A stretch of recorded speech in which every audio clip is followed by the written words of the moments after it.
Hello বন্ধুরা, আশা করছি আজকে এই ভিডিও তোমরা টাইটেল আর থাম্বনেল দেখে বুঝে গেছো যে আজকের এই ভিডিওটা আমি তোমাদেরকে কী নিয়ে বলতে চলেছি। আমরা কিন্তু গুগলে বা ক্রোমে কিন্তু অনেকেই অনেক কিছু সার্চ করি, অনেকেই অনেক কিছু ভিডিও সার্চ করে দেখি। তারপর কি হয়, আমরা সেই হিস্ট্রি কিন্তু ডিলিট করে দিই। তারপরে মনে হয় যে না, এই হিস্ট্রি আর কেউ দেখতে পারবে না যে আমরা ক্রোম ব্রাউজারে বা গুগলে কী কী সার্চ করেছি, কিন্তু না, এটা ভুল। আজকের এই ভিডিওতে আমি তোমাদেরকে এমন একটা সেটিং দেখাবো যেখান থেকে তুমি ক্রোম ব্রাউজারে কী কী সার্চ করেছো পুরো হিস্ট্রি কিন্তু বেরিয়ে যাবে, পুরো হিস্ট্রি কিন্তু দেখতে পারবে। তো চলো তোমাদেরকে সেই সেটিংসটা আমি দেখি। তো সবার প্রথমে মোবাইলে ক্রোম ব্রাউজার অ্যাপটি ওপেন করে নেবে। ক্রোম ব্রাউজার অ্যাপটি ওপেন করার পর এখানে সার্চ বারে লিখবে মাই অ্যাক্টিভিটি। মাই অ্যাক্টিভিটি লিখে সার্চ করে দেবে। তারপরে দেখতে পাচ্ছ এখানে সবার প্রথমেই যে মাই অ্যাক্টিভিটি ওয়েবসাইটের লিঙ্কটা আছে এখানে ক্লিক করবে। এখানে ক্লিক করার পর এখানে একটা অপশান খুলে যাবে, চলে আসবে। এখানে দেখতে পাচ্ছ অপশান চলে এসছে। তো এটা আমার কিন্তু লক করা আছে, আমি আগে লকটা খুলে নিই। তো এখানে দেখতে পাচ্ছ, এখানে যদি নিচ দিকে তুমি নেমে যাও, নিচ দিয়ে দেখতে পাচ্ছ এখানে কিন্তু অনেক সার্চ হিস্ট্রি দেখতে পাবে। এখানে ইউটিউবের সার্চ হিস্ট্রি পেয়ে যাবে, গুগল লেন্সের পেয়ে যাবে। এখানে তুমি যেখানে যা কিছু সার্চ করেছো সমস্ত হিস্ট্রি কিন্তু এখানে দেখতে পেয়ে যাবে। এখানে তুমি এখানে একটা অপশান দেখতে পেয়ে যাবে।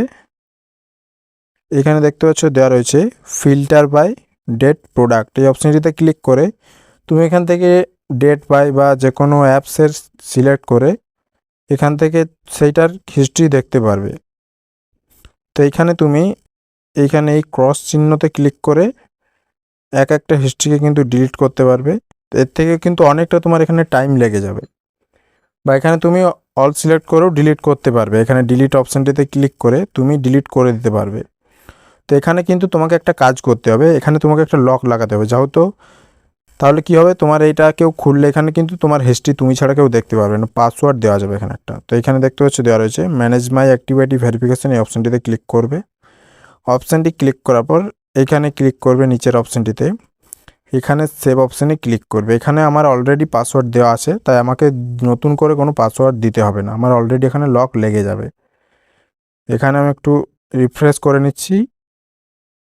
রিফ্রেশ করলে কিন্তু এখানে আমার লক হয়ে যাবে। তো এখানে দেখতে পাচ্ছ আমার কিন্তু এখানে লক হয়ে গেছে। এখানে কিন্তু আর কোনো হিস্ট্রি কেউ দেখতে পারবে না। এখান থেকে আমি জিমেলের পাসওয়ার্ড দিয়ে যদি লকটা খুলি তাহলে কিন্তু এই এখানের হিস্ট্রি কিন্তু দেখতে পারবো, তাছাড়া কিন্তু দেখতে পারবো না। প্রথমেই দেখলে আমি যখন ওপেন করলাম তখন কিন্তু এখানে পাসওয়ার্ডটা আমার চলে এসেছিলো। পাসওয়ার্ড খোলার পরে কিন্তু আমি হিস্ট্রিগুলো বের করতে পারলাম। তো এখানে তুমি এই অপশানটি ক্লিক করার পর এখানে তোমার একটা অপশান আসবে, তুমি তোমার স্ক্রিনের লক বা ফিঙ্গারপ্রিন্ট দিয়ে দেবে। তারপরে তোমার জিমেলের কিন্তু এখানে পাসওয়ার্ড দিতে হবে। একটা পাসওয়ার্ড অপশান আসবে, সেখানে তুমি তোমার যে জিমেলে এটা লগ ইন করা আছে তোমার গুগলটাকে, সেই জিমেলের পাসওয়ার্ড দিয়ে ভেরিফিকেশন করে নেবে। স্টেপ বাই স্টেপ সেটা তুমি করতে পারবে। ভেরিফিকেশন করে নেবে তাহলে কিন্তু এখানে এই লক অপশানটা চলে আসবে। এখানে কিন্তু আর কোনো হিস্ট্রি কিন্তু কেউ বের করতে পারবে না এই পাসওয়ার্ড ছাড়া। আজকের ভিডিও যদি ভালো লাগে অবশ্যই একটি লাইক করে দেবে, আর চ্যানেলে যদি নতুন হয় তো চ্যানেলটি অবশ্যই সাবস্ক্রাইব করে নেয়। ধন্যবাদ।